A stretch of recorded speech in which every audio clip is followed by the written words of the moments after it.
Dean Chase mga kadonatics, nanganganib ang buhay ngayon. After sa major update niya patungkol kay Paulo Tantocos case na namatay mga kadonatics sa Beverly Hills kasama ni Lisa Nas. Nako mga kadonatics, hindi pala overdose. Nako, ano? Based sa screen mga kadonatics, mababasa nyo naman kung ano. Pero basahin natin yan ulit. After that, nanganganib yung buhay niya. At ito yung post niya mga kadonatics kahapon at nung isang araw. Okay. Basahin natin mga kadonatics. Ang sabi niya dito, I have major update on the Paulo Tantocos case. Grabe. Napakasinungaling talaga nitong si Lisa Nas and entourage. He was murdered. Oh no mga kadonatics. Initially, walang report. Tapos nalaman na lang mga kadonatics kasi in-expose ni Dean Chase. Una si Maharlika, tapos nung kinonfirm talaga ni Dean Chase, may nangyari nga.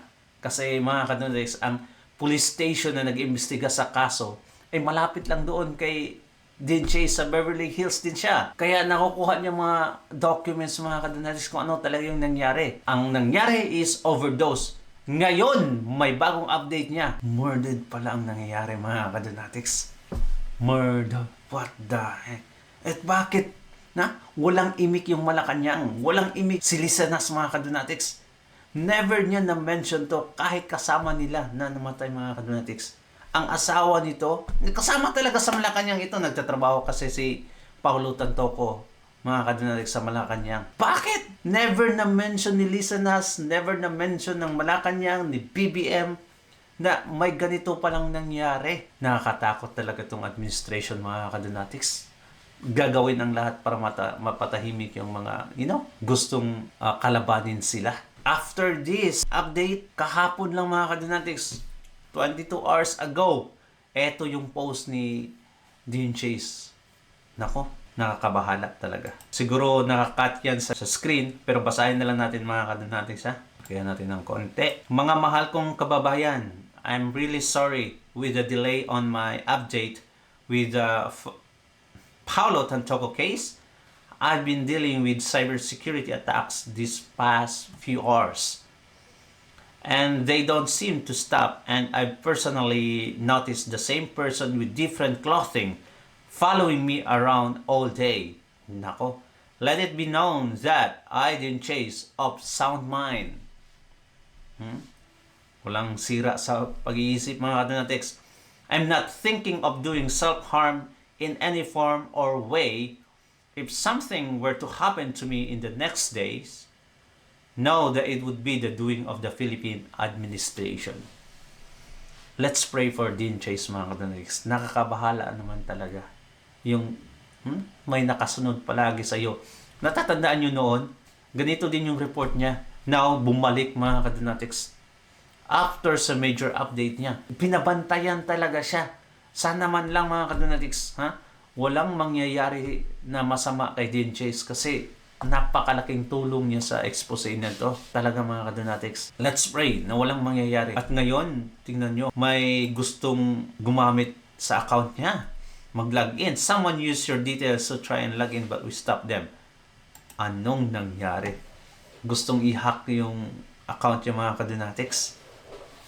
Kawawang Dean Chase. Diba? Kawawa. Alright. Bonjing Rimulya mga kadonatics. Nanganganib na daw ang buhay. Ano ang totoo? Eto. Binigyan ng pangalawang buhay itong si Bonjing mga kadonatics pero hindi talaga nagbago. Pangatlo na pala. Eto, pakinggan natin si Luchi Cruz.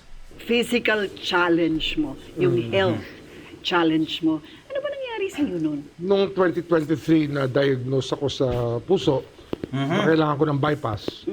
So nagpa-opera ako. Nagkaroon ako ng quintuple bypass. Naku mga kadonatics, kaya para walang puso na to. Iba na pala siguro yung heart niya. Ay talaga naman. Kaya tignan niyo, ginagamit yung office niya para atakihin yung mga allies. Open heart. Open heart. At nung pagaling na ako, ay na-diagnose naman ako ng cancer. Leukemia. Wow. Cancer ng dugo. Wow. At Magbago ka na doy. dito, ginamot rin ako. Ako yung sa ilalim ng treatment, cancer treatment sa doktor.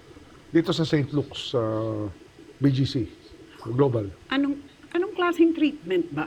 Ano yan? Chemotherapy, 2 cycle, tapos total body irrigation. Irradiation. Tapos yung tinatawag na bone marrow transplant.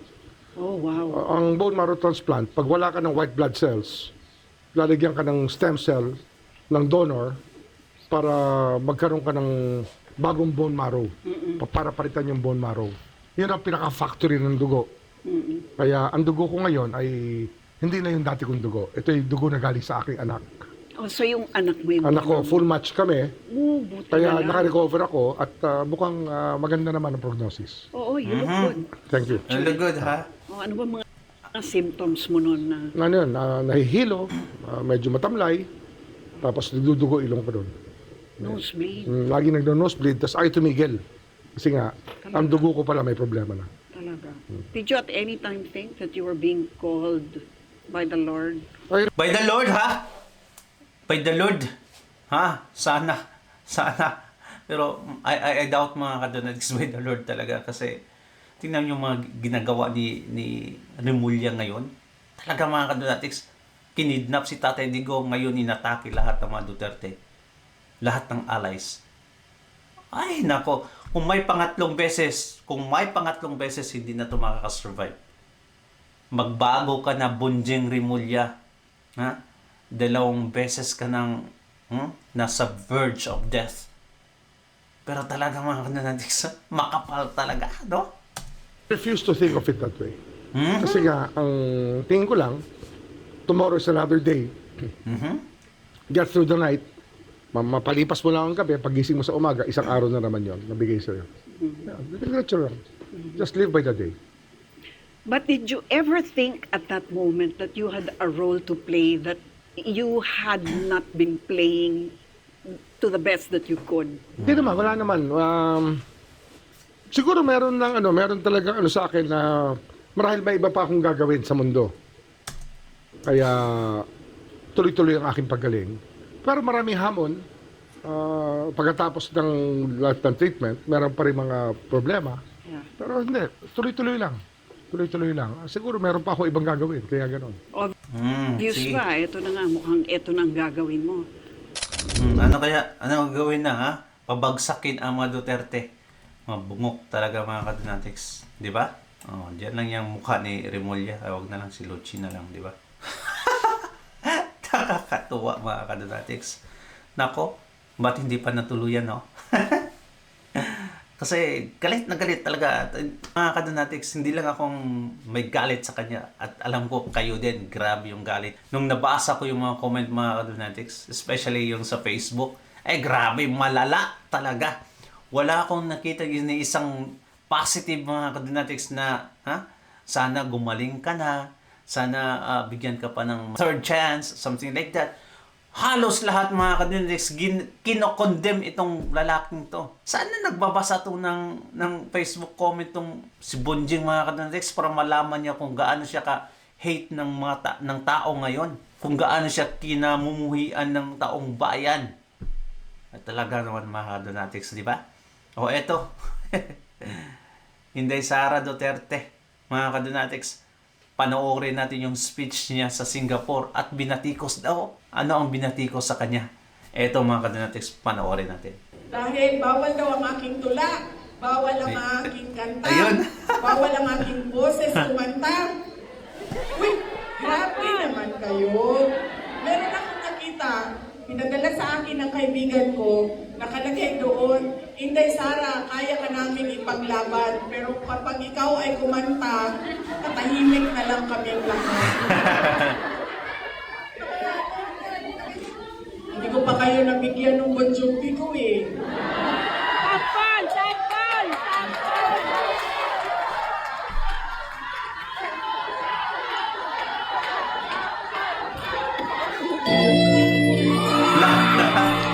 Kumanta nga.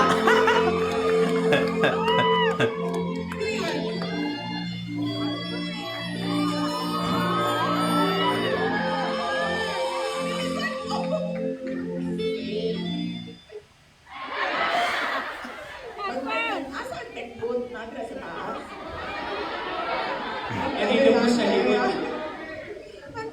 Meron nandiyan sa likod. Sige nga, sample nga, sample. Sample.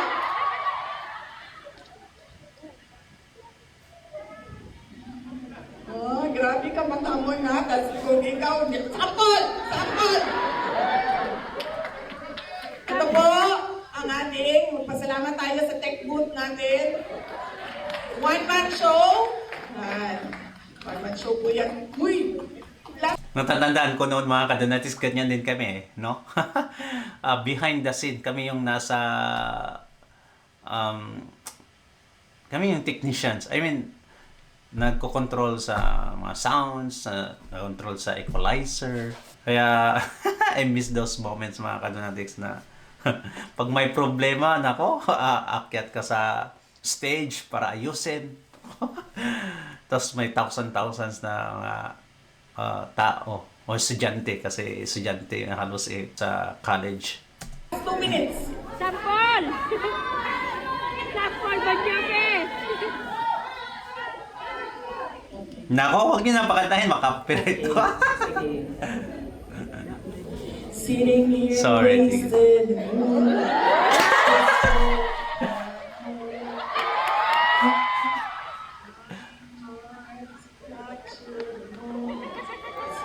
Zoe! 9 years. I think that she's still in my dream about movies they won't make of me when I'm dead. Oh yeah! Wala may nakabutang sa text. Nakabutang ng explanation. I'll lay you down the bed of roses. I dream about movies they won't make of me when I'm dead. I wanna Lay you down the bed of roses. Tonight I'll sleep the very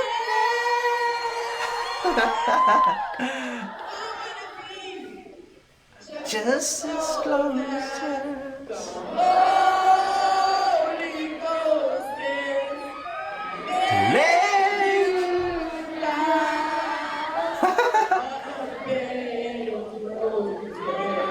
Ay talagang walang problema amid sa mga nangyayari. Grabe mga kadonatics, ganyan talaga katindi itong si Sara Duterte. Noon kasi sinabi niya na grabe affected talaga siya mga kadonatics nung unang mga taon niya sa vice presidency. Affected siya sa mga batikos or anong mga paninira sa kanya mga kadonatics. Ngayon, ay talagang naka-adjust na siya na alam niya na niya, paninira lang pala lahat. Ha? Mga modus lang pala nila. Kaya, ang ginagawa niya ngayon mga kadonatics, instead na, sasagot naman siya maminsan-minsan, pero nakatutok lang talaga siya. Like before, nakatutok lang talaga siya sa pagiging VP niya at pagtulong sa taong bayan. Tsaka mga kadonatics, less stress na siya ngayon. Tingnan nyo, di ba? Noon, alam mo, makikita mo si Sara Duterte, talaga namang stress na stress siya sa mga nangyayari. Parang natanggap niya na mga kadonatics na kung anong mangyari, then it's God's will. Kung hindi siya matanggal, praise be to God. Kung matanggal man siya bilang pag-vice president mga kadonatics, still praise be to God because everything happens for a reason. God has a purpose for her mga kadonatics. Alam ni Sara Duterte. Kaya sabi nga, again, all things work together for good to them who love God, to them called according to His purpose. Kaya nothing to worry kung ano mangyayari. Kaya kung ikaw, followers ka ng mga Duterte, kung hindi Sara Duterte in particular, don't be stressed na. Hindi na kayo na-stress si Sara Duterte. Let's go. I talk a lot na. Diba Jojo? Yan sa atin, Jojo, J-O-J-O. Ito siya. Jojo. J-U-J-O. Para daw, sabi ko, Jo, muna kami nagkakilala. Jonathan ang pangalan niya. Si Katiki, wala. Kasi meron ka. Ito, kuya ni Katiki, pwede na ito. Kuya ni Katiki. Ano ba yung sasabihin ko? Si Jojo. Jonathan yung pangalan niya, tapos J-U-J-O, kasi daw para maiba. Kasi daw, sikat na daw masyado ang Jojo. So, Jujo ang kanyang pangalan. Saya tayo. Siya yung unang kasama ko sa trabaho. Magkasama kami, dalawa lang kami nagsimula noon. 2006.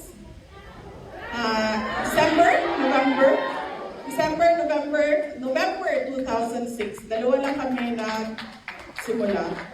That was ilang years ago yun? Mag-ilang years na? Almost 19 years. Almost 20 years na kami magkasama sa trabaho. Grabe. Tapos na-recruit namin ang kanyang asawa. Sana yun. Nandiyan, sa tabi-tabi. Naka-uniform din. Na-recruit namin. Proverbs 9:7-9. Verses 7-9. Yan. Whoever corrects a mocker invites insults. Whoever rebukes the wicked incurs abuse. Do not rebuke mockers, or they will hate you. Rebuke the wise, and they will love you. Instruct the wise, and they will be wiser still. Teach the righteous, and they will add to their learning. Yan po ang pangsara ng ating programa ngayong hapon na ito. Ang salita ng Diyos. Ang mensahe ng Diyos para sa ating lahat. Magpasalamat po tayo sa gobyerno ng Singapore dahil hindi tayo hinuli. Hindi. Dahil tayo po ay mga law-abiding visitors and residents of Singapore. Maraming salamat po sa pamahalaan ng Singapore. Mga kababayan, ang lahat ng ginagawa natin ay para sa Diyos, sa bayan, at sa bawat pamilya. May alarm na. Wow, mga kadonatics. Ano sa tingin niyang ang ganda naman ng closing statement nila. Rebuke the wise, mga kadonatics, and they will give you knowledge. Ang ganda ng statement, di ba? Huwag mong i-rebuke yung mga kulang sa pag-iisip, mga kadonatics, mula sa hindi matinong mga tao kasi talagang i-rebuke ka din. Rebuke the wise and they will give you knowledge. A good advice. Di ba? Ganyan naman nangyayari, mga kadonatics. I-rebuke mo ang administration ay talagang ihuhulihin ka kung hindi ka ay papatahimik, mga kadonatics. Di ba? Ganyan. Kaya, what do you think, mga kadonatics? Comment down below and ilalike natin, heart natin yan. Thank you so much and God bless you, mga kadonatics. Ingat palagi. Bye-bye.